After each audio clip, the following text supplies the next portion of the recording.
So new year, new me.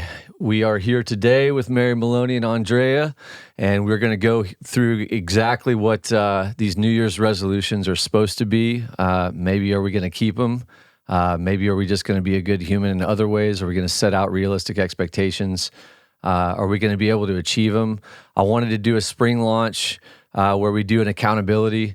We're going to bring on guests and have conversations about all areas. This is a holistic approach. This is a way we're going to attack all things that we're trying to do, and it doesn't start and end on January 1st and January 15th. What'd you call that, Andrea? Like quit day? Quit Saturday. So let's just rip it.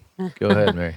All right. So every year, you at the law firm, you get a lot of phone calls at the beginning of the year because people have had a tough time with their family and their marriage and stuff like that. And in tandem with that, it's the new year, right? So they're going to try to make changes and maybe make a resolution to make their marriage better. Or then maybe they're going to make a resolution to make their life better. They're going to lose weight or whatever else. But by the time this podcast actually airs, a lot of people will have given up on those resolutions. No. Yeah, I think it's true. We know it for a fact, actually. And so why do people, do you think, fail to keep those resolutions? What have you seen and experienced? I think some of this stuff is pretty obvious to people, but one of the problems that we see in any area of life is you set these expectations that are so far out, and they're so unrealistic that you feel that sense of failure very quickly. So when we talk about new year, new me, if your goal is to lose 50 pounds and you first don't even have running shoes, you don't have a gym, and you're starting to get overwhelmed and overconsumed by all of the things that you think you have to do to get somewhere. The reality is, we've talked about just taking a step, one day at a time, 24-hour segments, shortening it. If you're that person that gets a lot of anxiety, and that transcends into business, it transcends into, what we do for a living and all that. But I think the biggest piece, Mary, is like, let's just set one little goal. Let's not make it a day, a week, a month thing where we just go, okay, on January 1st, I must stop doing this for the entire year. And that first time I fail, oh my gosh, I'm back into that pigeonhole again. And that's where the quit factor, the give up factor happens. I'm assuming, which is what'd you call it, Andrea, like the 15th or whatever? What'd you call it? Quit the second day? Saturday of January. The second, that's like a real thing. Mm-hmm. The second Saturday of January is like, most people quit they the call gym.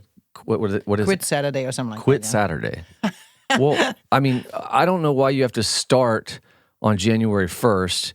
And if you didn't start on January 1st, why you have to say, well, I'm just going to wait till next year to do this. And I think that's what happens with people, especially in my business a lot. They compartmentalize themselves so much to, if they don't hit this exact goal on this exact day, it's too late. And so let me push it off to this mindset of the next new year. And I think that's what happens to people. And why even the new year? I mean, I always think like you should exercise or think about exercising and losing weight or whatever, eating healthy the entire year. So people say, oh, I'm going to go to the holiday season and eat like a pig, and then on January 1st and drink like a crazy person, and then January 1st I start.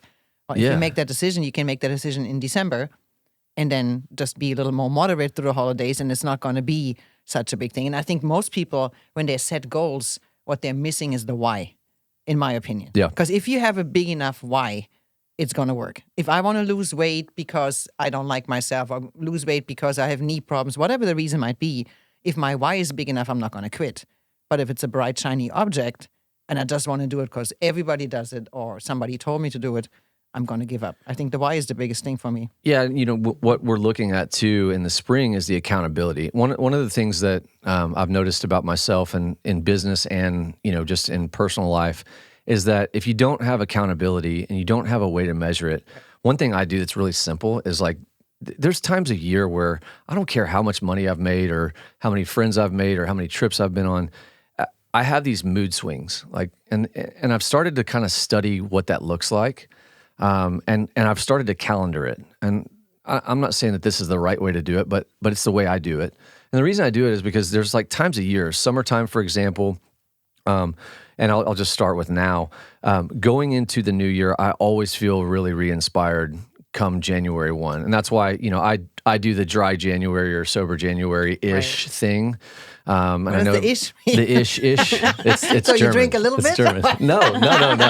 No, but I mean, for real, like I really try to put a hard reset because I know what's going to come at me in January, and a lot of people are relying on me and my businesses, and our team is relying on me to be my best.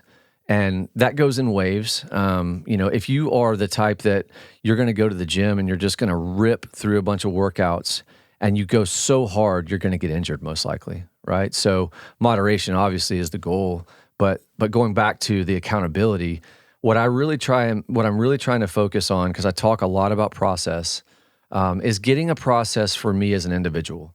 And one of the ways I do that in a given week as I structure my week out on the calendar, and I also put my moods down, right? So if during the springtime I'm feeling really uplifted and during, this time I'm really business focused, I'm starting to learn about myself that there's seasons to life, and it's okay to go, all right, well, summertime's here. I stored up a bunch of nuts like the squirrel, and now I get to eat and run around and frolic. That's okay. Like, we don't have to put all this pressure on ourselves. So, I don't know.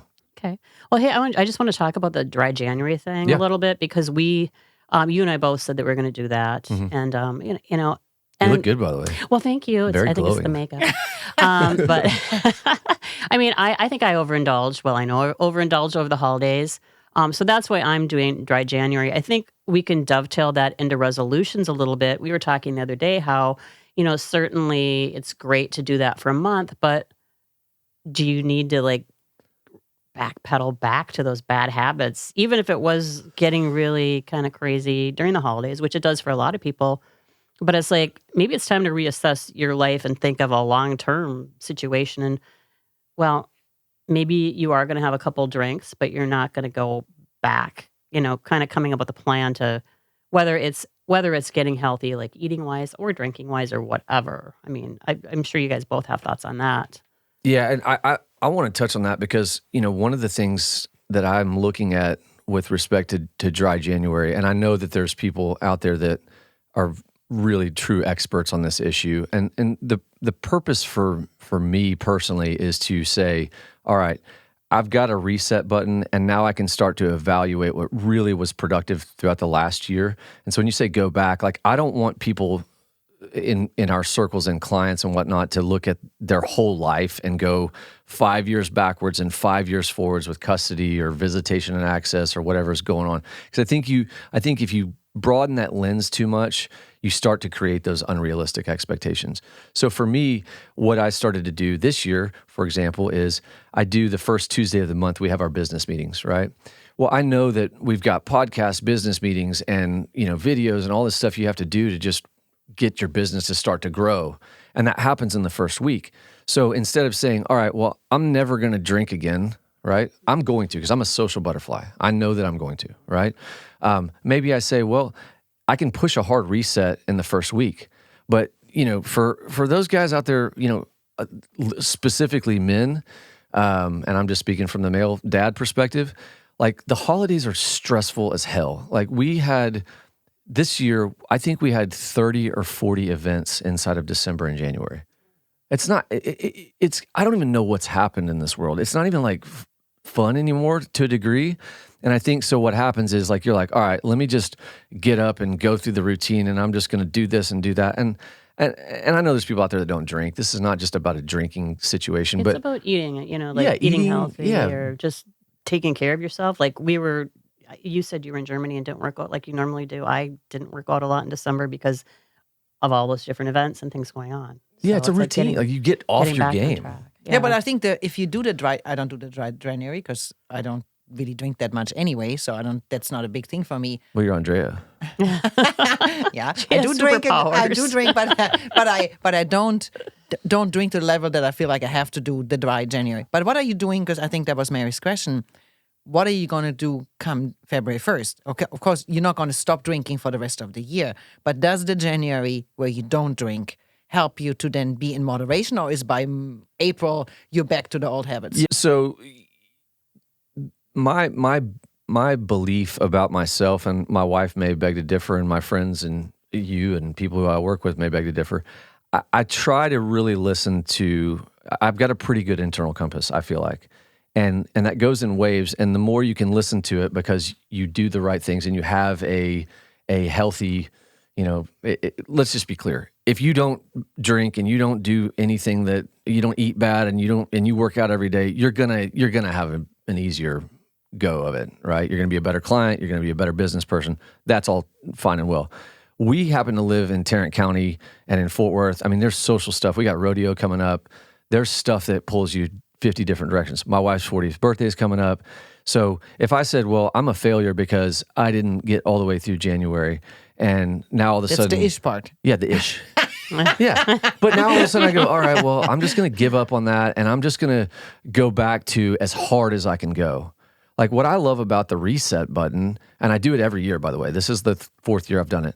What I love about the reset button is I go, okay, well, what was it that was really giving me a lot of anxiety?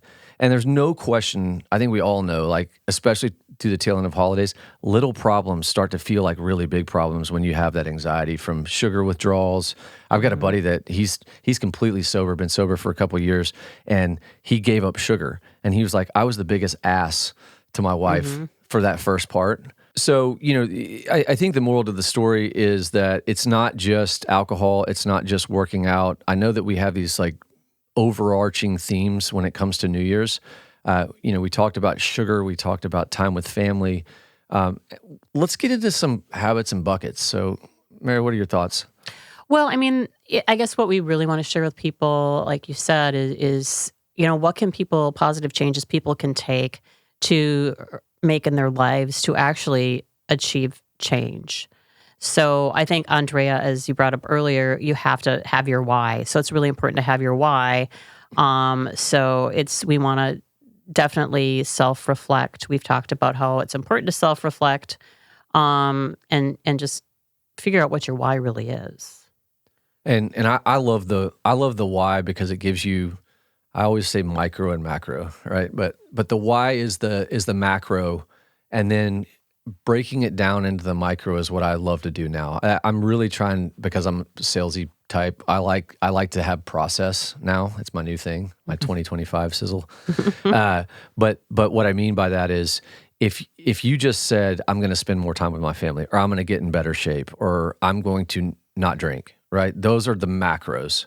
Well, your why may be because my kids are not getting along with me, or I'm overweight, or I'm not good at business and I haven't met and networked with people.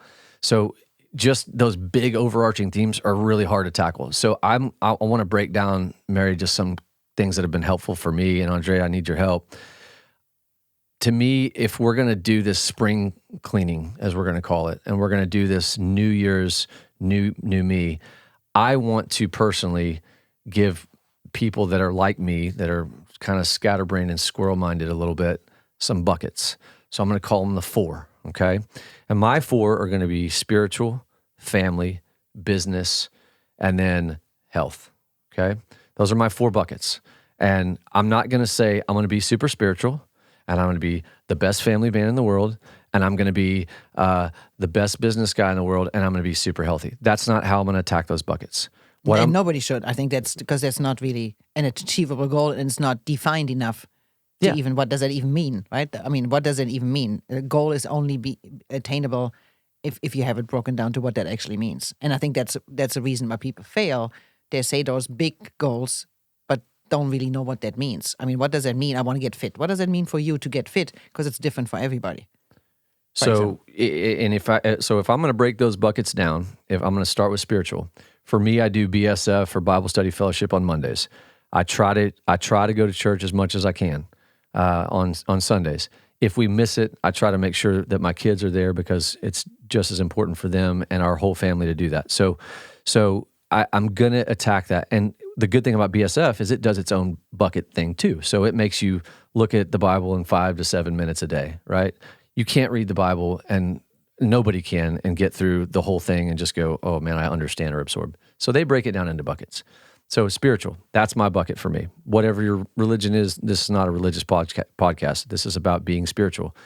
If it's meditation mindset, you're going to spend 5 minutes a day. That's bucket 1, and you're going to have 1 to 2 action items under each bucket. Each day or what? Yeah. Mm-hmm. Each day. And if we can make that commitment, because, like during January, for example, with workout, I've worked out every single day from January 1st and I'll go all the way through January. No breaks, right? Because I'm trying to get rid of all the crap that I did to myself through December. Now that's extreme mode, but that's how I'm That's wired. your goal, yeah. So bucket one is that get the spiritual and just attack it once per day. Bucket two, family. Okay, what does that mean? I know that I need to go on dates with my wife. Not with all my buddies and all our friends. That's what we all do in Fort Worth, right? We just all go roll out together Group as a dates. group dates. My wife loves that. I talk to her so much. So let's say, all right, maybe it's once a month if you haven't done it at all, okay? And well, my wife didn't even like me. She didn't want to go anywhere with me. I don't have any money. These things can creep into your head. Get that crap out of your head. So let's take it to one date if you haven't had any. Once per month. Anybody? But put it on the calendar. Yes. Put it on the calendar because you have to. Those goals are the goal, and then the little steps. If you do not plan it and make it a situational achievement, meaning I'm going to go on dates when I have time, when I'm not busy with work, when I'm not at events, is never going to happen because there's always a reason not to do it. So if you put it on the calendar. And the spiritual first, and then your family and your kids. And I think the same thing with your kids. What are you do have goals with your wife and goals with your kids. Put that on a calendar and make them non-negotiable. They are non-negotiable. If you have whatever the first Wednesday of the month you go on a date with your wife, it's non-negotiable. No business meetings are planned. Nobody can reel you off. There's no golf. There's no nothing. And she is set on that date. Otherwise, you're going to get derailed. I think that's the biggest thing. What is that? The guy who did the calendar, I don't know, I forgot. Like many years ago, I learned that. And it really helped me too. Is there's non-negotiable things on my calendar that I'm not going to be steered off. Because if you let other people from the outside steer you off again, you're going to fail. Well, and as a dude, like, you know, if you haven't gone on a date with your wife and you know that the last time y'all went to dinner, you sat there and you spent a bunch of money and she's on her phone and, you know, you're just like, I know what this is going to be. You're going to let those things creep into your head. But then again, okay? then you set another goal. I think another expectation. Yeah. Because if I have the goal is to have dates with my wife, then again, the mini steps, what does that look like? It doesn't have to cost a lot of money. You can go on a walk with your wife. I mean, it doesn't have to be, or your husband, whatever. Well, and maybe she's on her phone because you're boring. Well, then there's no And phone you're allowed. not talking to her. No, but there's no phone allowed. Then make yourself a list you want to talk about. And again, I think as couples with kids, the worst, I've heard this so many times, when the kids are out the house, you have nothing to talk about anymore because any date you went on, you talked about the kids. And when the kids are gone, that topic is gone. So I think it has to be a focus. If you go on a date, we're not going to talk about business and we're not going to talk about the kids. And if you do that date this month, let's make this commitment. If you do that date this month, and you go wherever you go to eat, you can go flashy fancy, you can go to Taco Bell or whatever it is. I don't give a damn. Go to the movies that you don't have to talk about. But the point, that's what I was going to get to next, is that if you go and eat and the eating is boring and there's no conversation, set your next goal to be something that's active, right? So keep tricking your brain. And that's just the family bucket. And anybody can do that one time. Now, I'm going to set out more. I'm worried for your marriage if you really have nothing to say to each other. I'm going to go ham. I'm going to make her go, leave me alone. And I'm like, all right. No, but I agree. Because again, those dates are important in any marriage. It's important to go in any relationship, not even marriage. It's important to spend one-on-one time together. Mm-hmm. And you can make a plan if you don't know what to talk to each other because you talked only about business. And you guys especially, because you have businesses together. Because a lot of conversations you guys have is probably about business. And about the 3 kids it's you hot have. Talking money with my wife. I love it. No, I mean, but if you take those 2 topics off the table and you got to talk about other things, then you're going to start the conversation. Again, make yourself a list if you don't know what to talk about. Make yourself a list of topics or asking questions. It's always you in charge if you ask questions. Ask her stuff. Dads with kids, I've got 3 girls, 9, 7, and 4. I don't know what the hell to do with them. Like activities. I know, but like you go say on dates. that. Go on dates with you. Go take them whatever painting. They're just painting. Yeah, whatever. Go to the no. It doesn't matter. For them, it's not what you do. This is the point.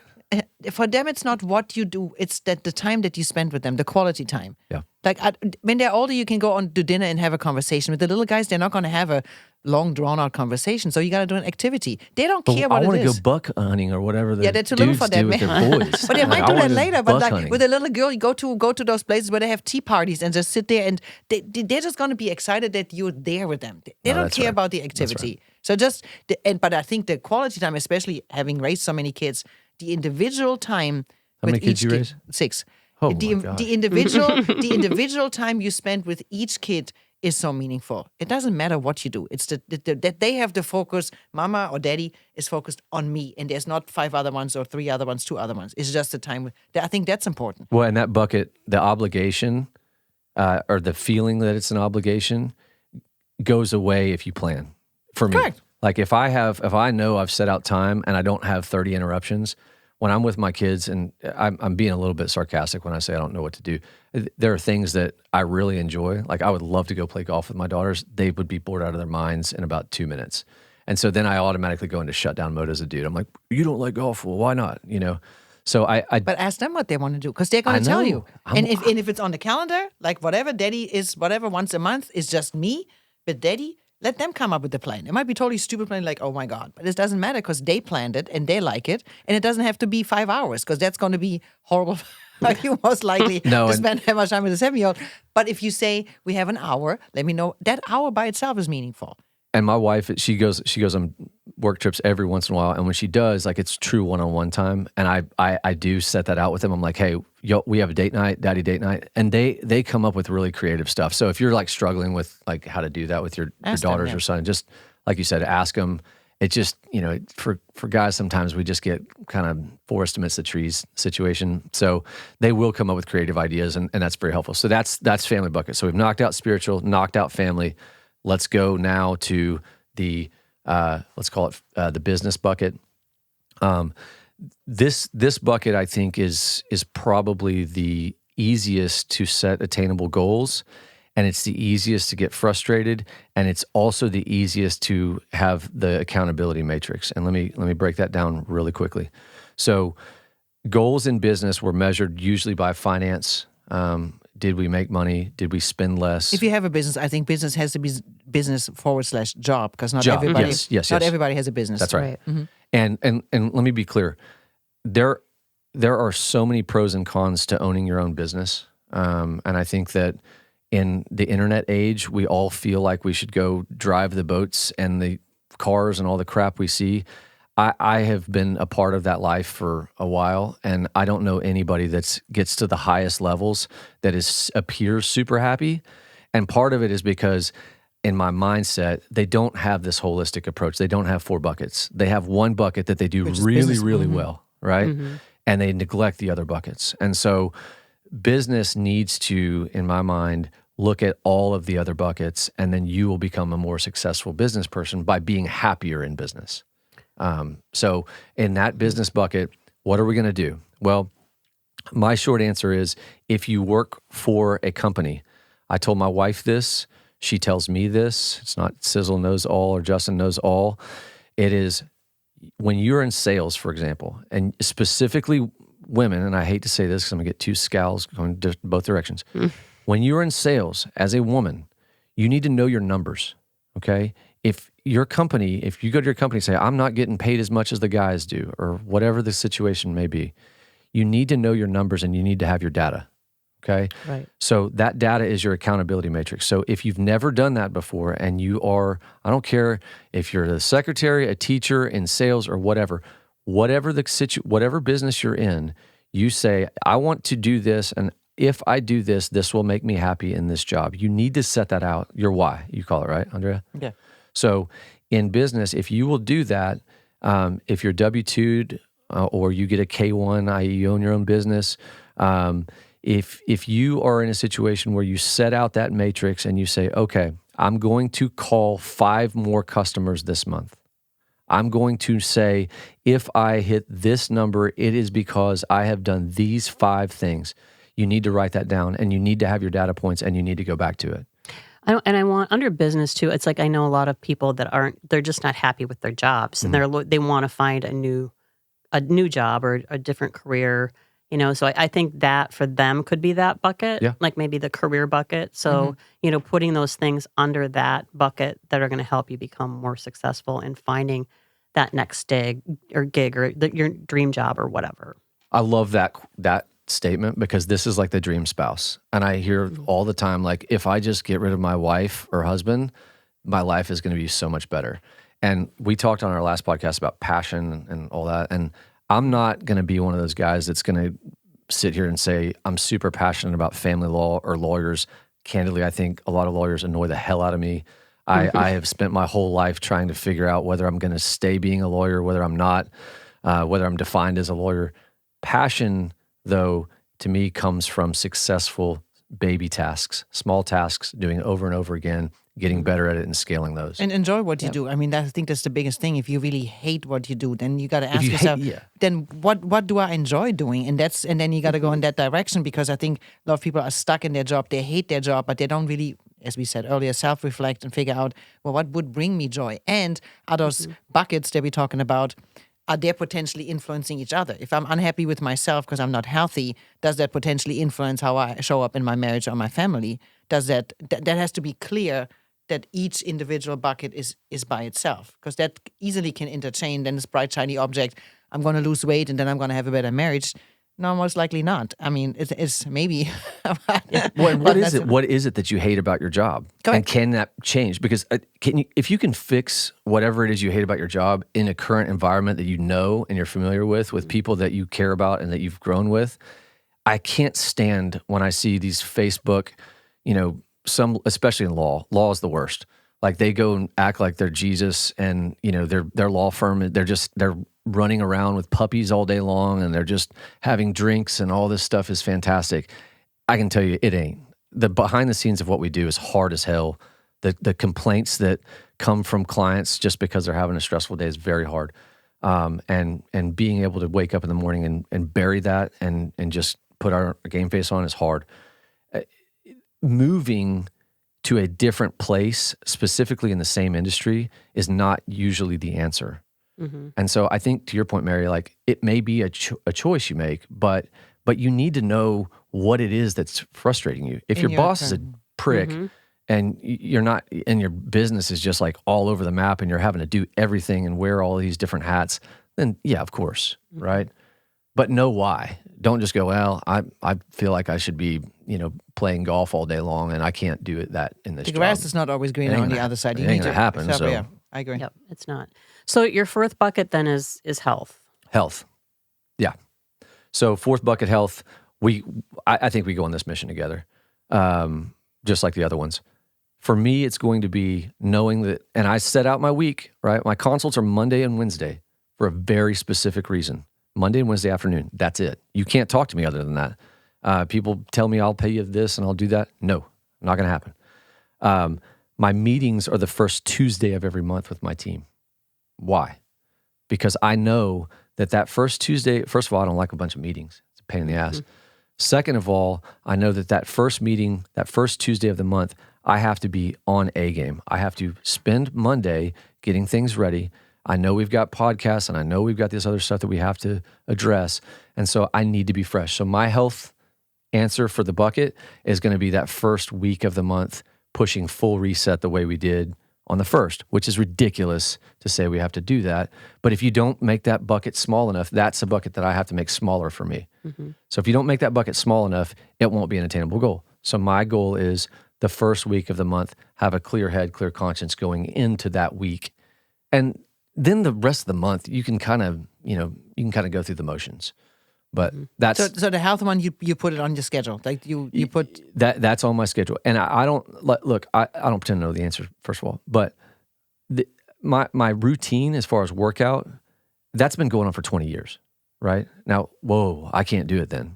BS.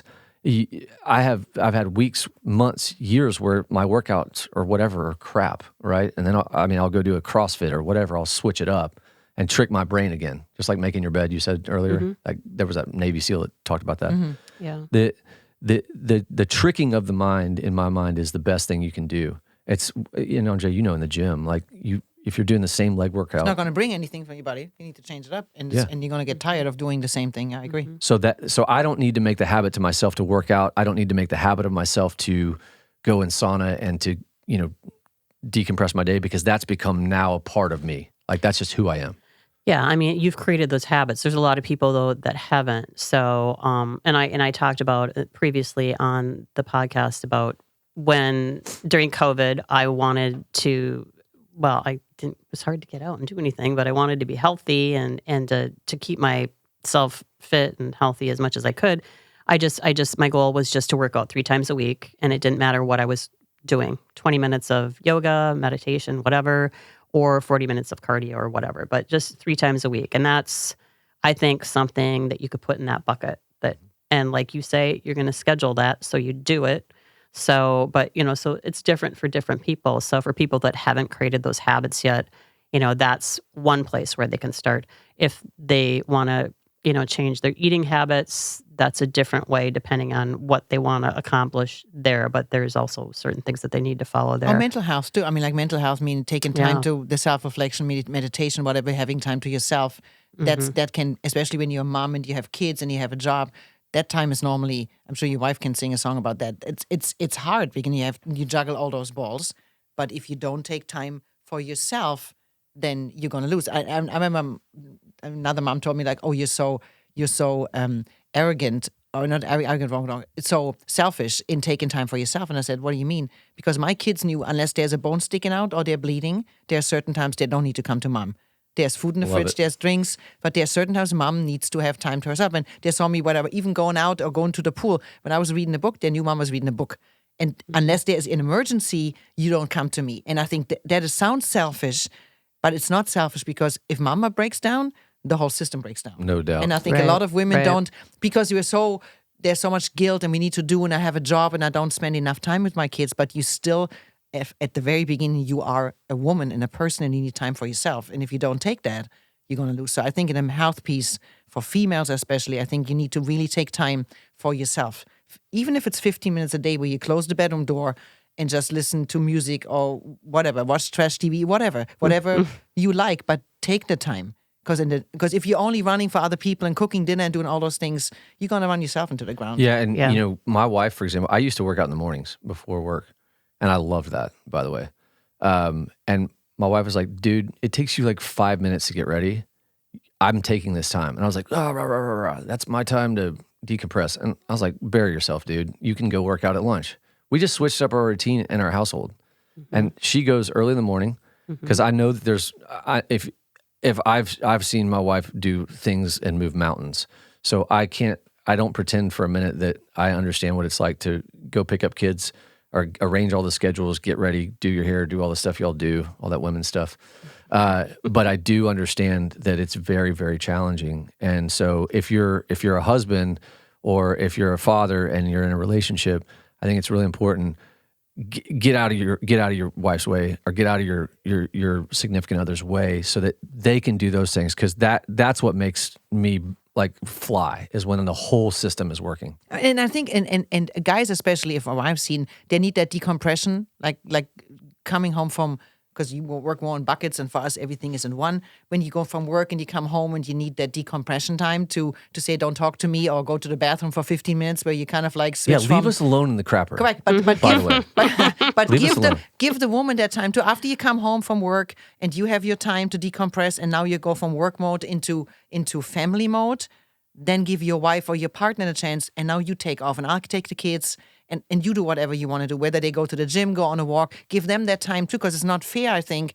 And we are always servant and we want to help, but a lot of women don't even know that they need that time. And when they then finally go out with their girlfriends, they realize like, wow, this was actually good for me and fed me, and I'm in a better mood. Yeah, it's so important. So I think we're gonna do kind of a speed round after this of the different steps that people can take to improve their lives. But let's, in order to kind of kickstart things, because we want to be accountable, we're going to talk about spring cleaning your life in a later podcast. Let's just quickly re-encapsulate those 4 buckets. Okay. Let's put a challenge out there to people. It's an attainable challenge. And then we would love to hear how people are doing when we revisit this, when we get to our spring cleaning podcast. So you want to do a quick grip on those 4 buckets and what they need to do? We've got our spiritual. We've got our personal or business. We've got our family. Those are our 4. And health. And health, right? Well, that's like 4.5. Probably screwed that up, but you caught me on the fly. And the thing that I want to reiterate too is I don't want this to be about Justin knows all or Andrea knows all or Mary knows all. Yeah, we do. We are all in this together, and I want to bring people in here throughout the course of this to kind of help us go through this journey. Because why is a divorce lawyer talking to us about how we should live life? I hate divorce. I hate watching people suffer. I love watching people that suffer get out of their own way. And that's why I do this job. That's why we're doing this podcast for however many listeners we have. It's not like people are just banging down the doors because we're doing this podcast. This is a journey and a community, and I want us to be a part of it. And, I just want people to really have the tools, and I need the tools. This is my fuel too. Like just talking through this stuff, it's my fuel. So, Yep. So the message is to our listeners is that you can do this. Just take those 4 buckets, put down a couple of different items under each, schedule those, and just commit to doing all those different things and stick to it for the next month. And then we'll reassess and see one how month you're at a doing. time, one day at a time, Yeah, 1 1 hour at a month, time, 1 1 day. minute, whatever you need. Exactly. So let's, we're kind of going to do a bit of a speed round here on those different steps that we can take to improve their lives, which will kind of wrap into those buckets. We talked about knowing your why you're doing this, taking time to self-reflect. It's also important to have a plan. Mhm. So let's just briefly talk about, putting a plan together in order to move forward. Plan. Bucket, why? Why? Shorten the why and compartmentalize it into a bucket. Then take that bucket and make steps. This is in business. This is in our goals. Those what we're all doing together. We're going to take that why. We're going to take that into a bucket that's an attainable bucket. We're going to make 3 or 4 action items. And if you hit that 2 or 3 months in a row, let's add to it. Okay. Mhm. So I talked about what mine are. Mhm. Mary, what's yours? I didn't even ask you. My buckets. What's your family? Gee, I wasn't sure that it I'm was springing on you. my family. Well, I want to spend more quality time with my family. Because except for my husband, they're all out of state. That's your why, though. But how? Well, the one thing I do now is I talk to my mom on the phone every day. Okay. So that to me, and that was a tough habit because neither one of us are big talkers. So, but now that she's in assisted living, my dad told me before he passed, he's like, call your mother. Yeah. Okay.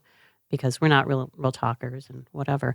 So I'm like, okay, Dad, I'll call. So you're my doing mom. that every day? So I do. And now I enjoy talking to my mom every day, It's I mean, wild, right? she Like when you probably, start, it's like, it's not like I didn't enjoy talking to her before, but it's like now it comes more naturally because we do talk to each other every day. So, I mean, that's a good thing. And my husband does the same thing. He's always told me, you need to talk to your mom more. And he's like, she doesn't want to talk to me. So what She about doesn't have anything to say. Spiritually, I guess I haven't really set any specific goals, but I am a very spiritual person. Mhm.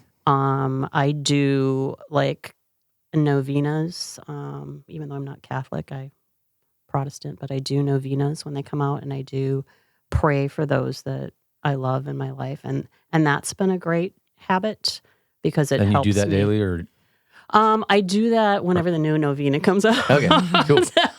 So it's a habit. It's an though, now. email thing, yeah, but it's a habit, and it gives me the time to focus on people in my life that I want to pray for. Okay. So And then let's go to the health. go to the health thing. Yeah. Well, I mean, as perhaps we alluded to earlier in this podcast, I don't know that I am doing dry January, but that is just to kind of reset as well because things were crazy towards the end of the year. But health wise, I want to obviously not drink for the month of January, but have it just not be as frequent.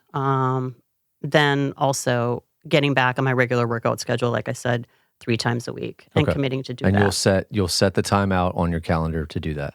Right. And you right. won't let So- me or Andrea disrupt your life.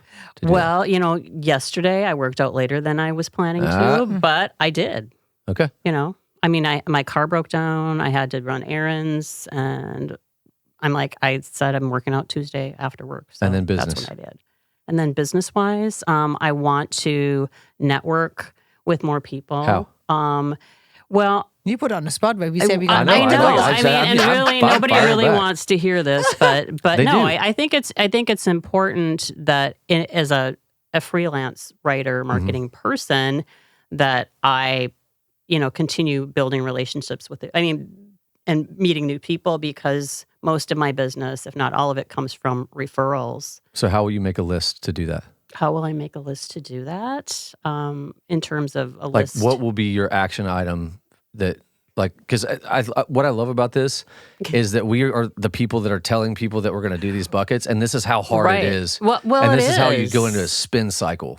It is, yeah. I mean, I kind of worked on a little exercise with this, but it's like setting goals in terms of how many networking events Okay. I want to attend and how many new groups I want to join. So I have a little kind of a rough list that I've made out in regard to that, and then I also have goals in regard to how many new clients I want to add to my roster of clients. Because as a freelancer, business comes and goes. So I would like to add 2 more regular clients to my roster of clients this year. So we just So- walked through 4 buckets on the fly. Nobody knows what the hell anybody's going to say.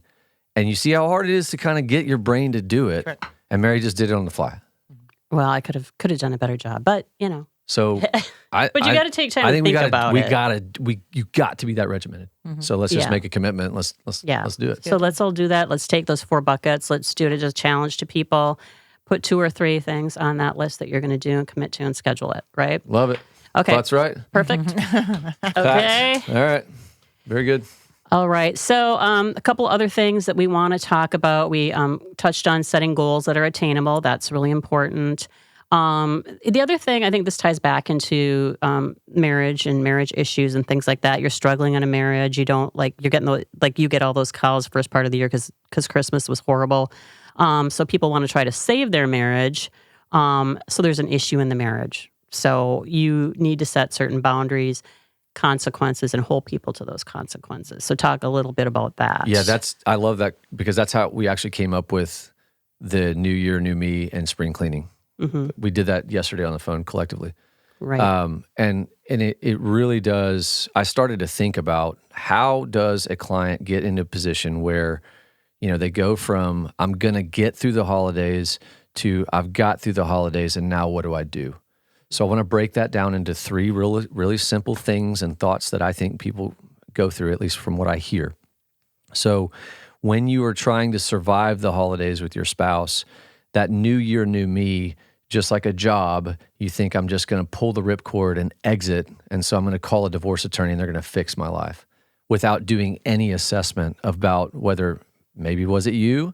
Was this something that we can fix? Is this really a big ticket item, or do we just have a blow up about something, that's family related? Or is it a season, right? I mean, Or is it it a might be a season? season. Yeah? It might not be the reason to really call it quits. Maybe it's just a season.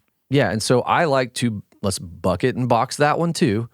Let's figure out if we can put some things in a box to where it's not, this person is an asshole, or this person's crazy, or this person, is never going to be loving or never going to be affectionate, because Christmas they weren't, right?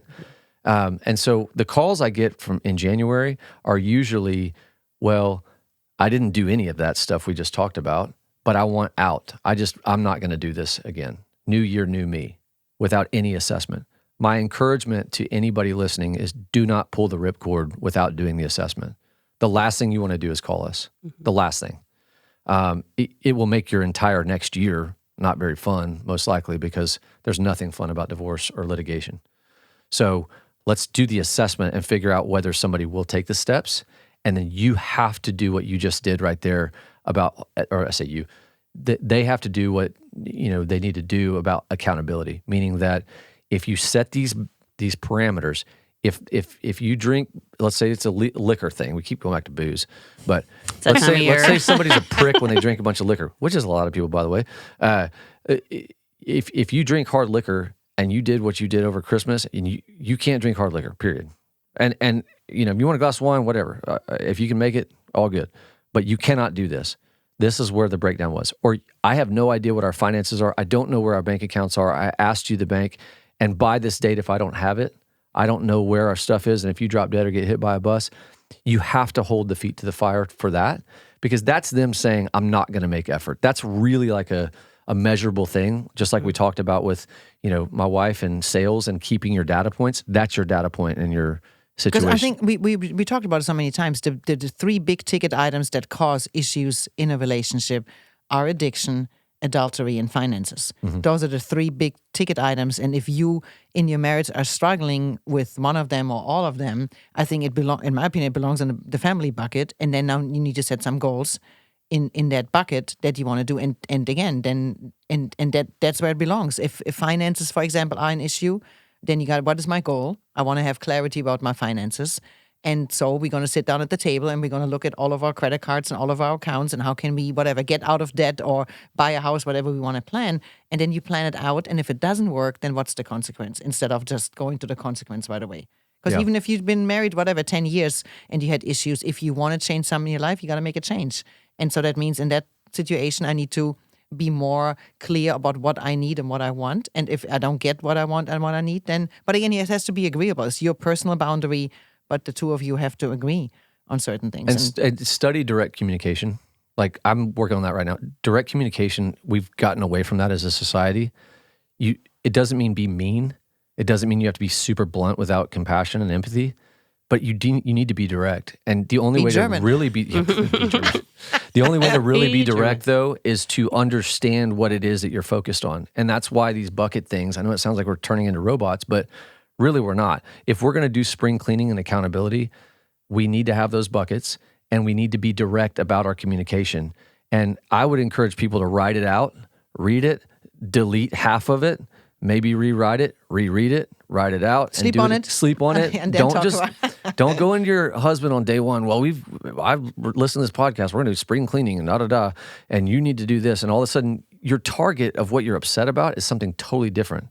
And so if you're in an argument, he's going, what? Or she's going, I don't know why you're upset about this thing, because you don't even know. You're just frustrated. And so let's figure out why we're frustrated there. So. Right. Yeah. I mean, certainly have that communication. It has to be honest communication, right? Yeah. Be honest. I mean, don't hide back, because I'm not saying this because I'm afraid that he or she's going to be upset. You need to say what is on your mind, because otherwise you're going to be the one end up upset or have resentment, I think, because you don't get what you want. So I think you have to be honest with yourself what you really need and then communicate that in a as nice as possible way. Yeah, make a list of 10 and shorten it to 3 too. Yeah. Because it's really usually 2 or 3, if we're being real. Yeah, prioritize them for sure. And we actually we did a blog on that recently. The blog was How to Rebuild Trust in a Relationship. That kind of takes a deeper dive into those different boundaries, the consequences, and if people, it's like how long can you go on if people don't want to help me out here if they don't want to do better. Love yourself. Yeah. Love Let's start loving ourselves a little bit. Yeah. I mean, really, you do have. How much are you going to accept before you, you walk away? And of course, we want people to try to make it work if they can. But if the other partner is not willing to make those changes. And is it really the marriage? I mean, there's so many other things, but like I said, is it really that bucket? Because I think once you start analyzing it, is it really that, or am I frustrated in my job or overworked in my job, and that then now trickles into my family and my marriage? I mean, that's the self-assessment we talked about. You got to be honest with yourself, as hard as it is, but you got to be honest with yourself. And is it really the other person, or is it maybe me? I mean, that's why we said do the self-assessment and put it in categories. All right, so I think that's kind of a good place to wrap it up. Any final thoughts from you guys on this new year? We're going to do this. Yeah. We're going to one do step this. at a time. You can anything you want to achieve, you can do if you just one foot in front of the other one. You just realistic goals and steps to get there. Anything can be done, and don't give up. You fall down, you stumble, you fall down, you brush yourself up, and you keep on going. I think that's a mistake a lot of people make. I'm not going to get healthy within 2 weeks. If I fail, if I have a drink, if I don't go to the gym, if I have a bad conversation, okay, I had that, and now I'm going to still get up and move in the direction I want to move and not get derailed somewhere else. Yep, effort and accountability beats talent any day. Okay. Sounds good. Well, if you want to get a hold of the Sisemore Law Firm that's located in Fort Worth, Texas, Justin Sisemore here is the owner of the firm. You can reach the firm at 817-336-4444, or you can visit lawyerdfw.com. We also invite you to follow the podcast, take the challenge on with us, and share it with friends who might find it helpful. Thanks so much for listening, and have a great day.